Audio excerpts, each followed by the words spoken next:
नमस्कार, मैं प्रियंका राय राम गुलाम online classes में आप सभी का स्वागत करती हूँ। बच्चों, आज हम लोग पढ़ेंगे शैक्षिक प्रबंधन के उद्देश्य। शैक्षिक प्रबंधन के क्या उद्देश्य है या किस लक्ष्य की प्राप्ति के लिए शैक्षिक प्रबंधन किया जाता है। तो शैक्षिक प्रबंधन जो है, इसका मुख्य कार्य लक्ष्य की प्राप्ति है। लक्ष्य की प्राप्ति के लिए ही शैक्षिक प्रबंधन किया जाता है। किसी संस्था में जब कोई कार्य किया जाता है या कोई भी व्यक्ति जब कोई कार्य करता है तो उसके पीछे कुछ न कुछ लक्ष्य होता है, कुछ उद्देश्य होते हैं, तो जिसकी पूर्ति के लिए वो कार्य करता है और प्रबंधन करता है, योजना बनाता है और फिर प्रशासन जो है प्रशासन के द्वारा उस कार्यों को पूरा करवाया जाता है। तो आइए हम देखते हैं कि शैक्षिक प्रबंधन के क्या क्या उद्देश्य हैं। इसमें नंबर 1 है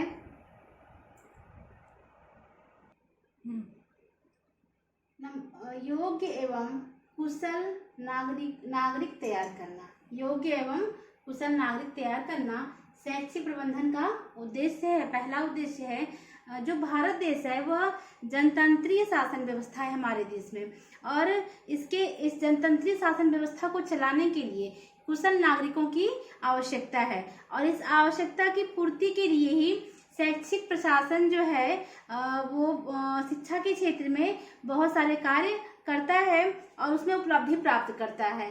और इसके लिए जो भी वहाँ का वातावरण का निर्माण होता है, वहाँ की पाठचर्या का निर्माण होता है और वहाँ के जो भी जो लोग हैं वहाँ पे साधनों को जुटाने का कार्य करते हैं और इस कार्य के लिए शैक्षिक प्रबंधन की बहुत ज़्यादा आवश्यकता होती है। तो एक कुशल नागरिक तैयार करने के लिए योग्य एवं कुशल नागरिक तैयार करना शैक्षिक प्रबंधन का एक उद्देश्य है। नंबर 2 है बालक में निहित विभिन्न शक्तियों का विकास करना। अर्थात बालक के अंदर जो भी छुपी हुई शक्तियां हैं, बालक के अंदर जो भी सन्निहित शक्तियां हैं, उनका विकास करना।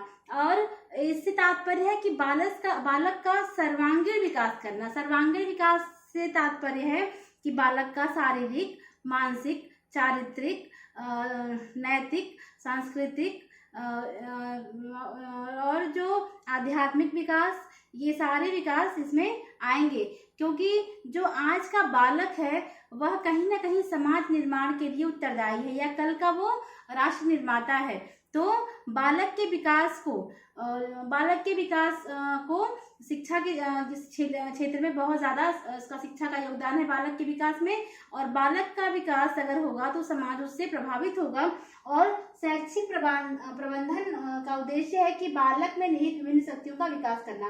अर्थात बालक के अंदर जो भी प्रतिभा है, जो भी उसके अंदर टैलेंट है, उसको बाहर लाना, उसका विकास करना, और जिससे कि वो बालक उस क्षेत्र में और आगे बढ़ सके और उससे समाज का विकास हो या समाज उससे आगे बढ़े। नंबर 3 है शैक्षिक कार्यक्रमों एवं अन्य गतिविधियों का संचालन करना।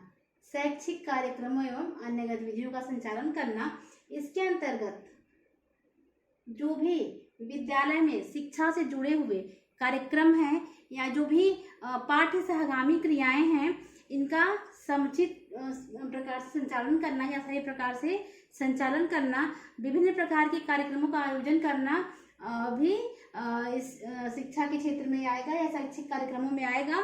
और इससे क्या होगा कि वहाँ के जो बच्चे हैं उनका समुचित विकास होगा और जो विद्यालय के जो भी स्तर है, चाहे प्राथमिक स्तर हो, चाहे उच्च प्राथमिक हो या माध्यमिक स्तर हो, इन तीनों स्तरों पे ऐसे कार्यक्रम प्रस्तुत कराए जाएं या ऐसे कार्यक्रम बच्चों को बताए जाएं जिससे कि उनका विकास और बच्चे को सीख सकें। इसमें बहुत सारी प्रतियोगिताएं हैं, प्रश्न मंच है, प्रश्नोत्तरी प्रतियोगिता है, निबंध है, इनके द्वारा या विभिन्न प्रकार के खेल कूद हैं, इनको भी बताया जाए, सिखाया जाए बच्चों को, जिससे कि बालक के अंदर बहुत सारी गतिविधियों का संचालन हो या बालक जो है वो बालक का संपूर्ण विकास हो। नंबर 4 है कर्मचारियों की सेवाएं एवं प्रशिक्षण आदि की व्यवस्था करना।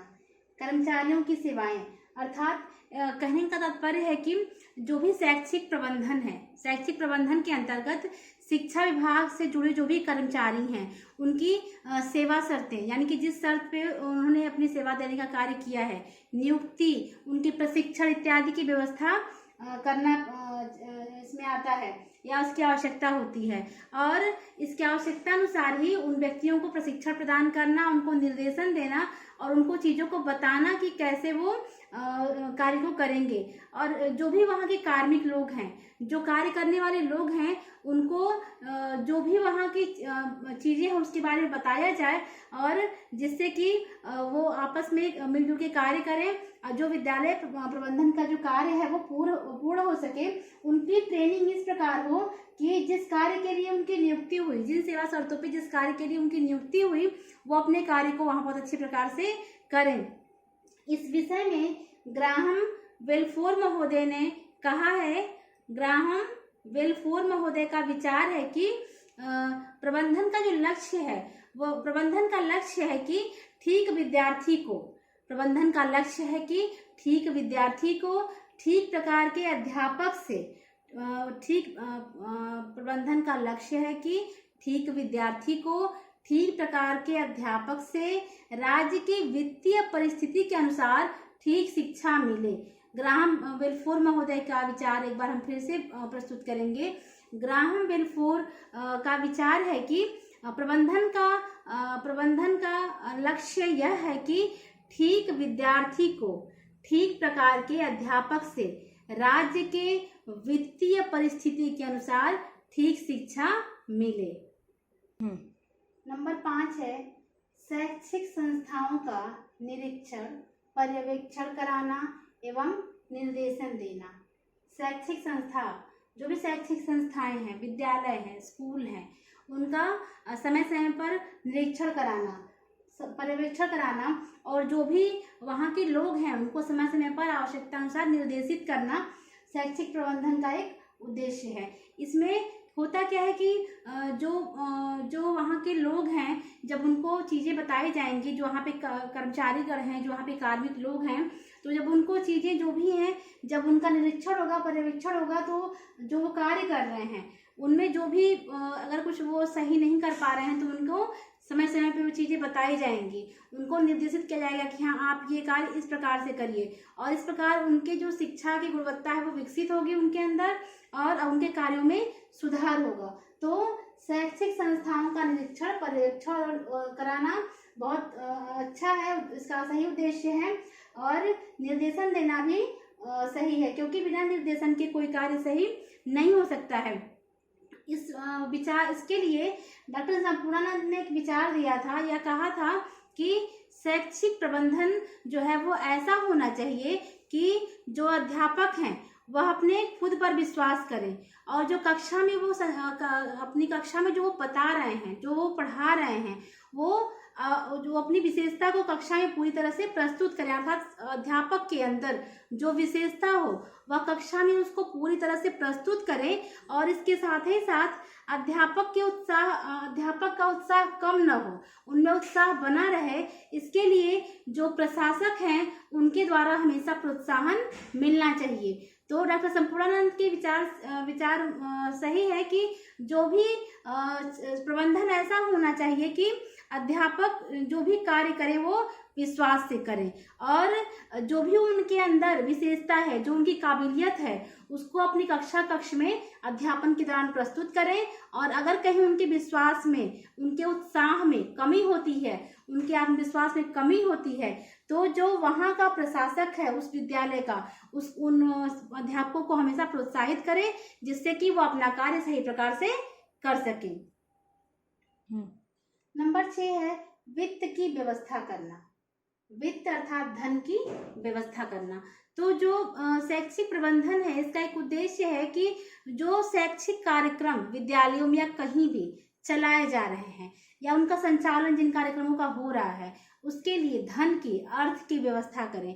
क्योंकि कोई भी कार्यक्रम, कोई भी योजना जो है वह धन अगर नहीं है तो कोई भी हम नीति का निर्धारण कर रहे हैं अगर, तो वो योजना का सफल होना धन के अभाव में संदिग्ध हो जाएगा।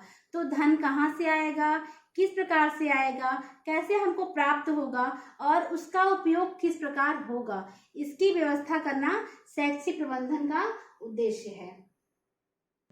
नंबर 7 है शैक्षिक नीतियों और योजनाओं तथा शिक्षा की प्रगति से अवगत कराना। शैक्षिक नीतियों और योजनाओं तथा शिक्षा की प्रगति से अवगत कराना।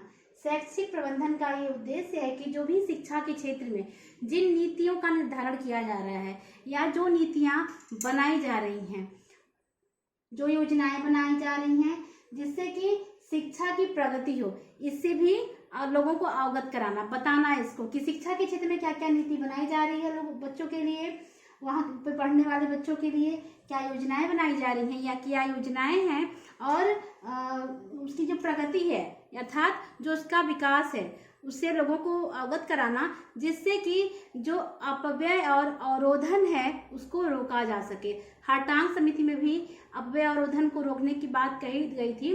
अपव्यय और अवरोधन का मतलब है कि जो बच्चा एक ही कक्षा में बार बार पढ़ रहा है तो उससे सरकार का जो पैसा है वो व्यय हो रहा है, और अगर वो उसके शिक्षा में भी कहीं अवरोध उत्पन्न हो रहा है जिससे कि वो बार बार पढ़ रहा है या फिर वो पढ़ाई छोड़ दे रहा है बीच में ही जाके, तो अपव्यय अवरोधन ना हो और शिक्षा के क्षेत्र में प्रगति दिखे, शिक्षा के क्षेत्र में हमको कुछ नया दिखे कि हाँ ये कुछ नया हो रहा है, शिक्षा के क्षेत्र में लोग आगे बढ़ रहे हैं, और जो शैक्षिक नीति है उसका भी निर्धारण सही प्रकार से हो रहा है और उन नीतियों का सही प्रकार से पालन हो रहा है। जो योजनाएं बनाई जा रही हैं वो सफल हो रही हैं, क्रियान्वित भी योजनाएं बनाई जा रही हैं, क्रियान्वित हो रही हैं और वो सफल हो रही हैं। इन सभी को शिक्षा प्रबंधन का उद्देश्य है कि शैक्षिक नीतियों का निर्धारण किया जाए, योजनाएं बनाई जाए और शिक्षा के क्षेत्र में जो प्रगति हो उससे सभी लोगों को अवगत कराया जाए। तो आज ये शैक्षिक प्रबंधन का उद्देश्य यहीं खत्म हुआ, ये समाप्त हो गया ये टॉपिक यहीं पे। आगे की क्लास में हम फिर मिलेंगे। धन्यवाद।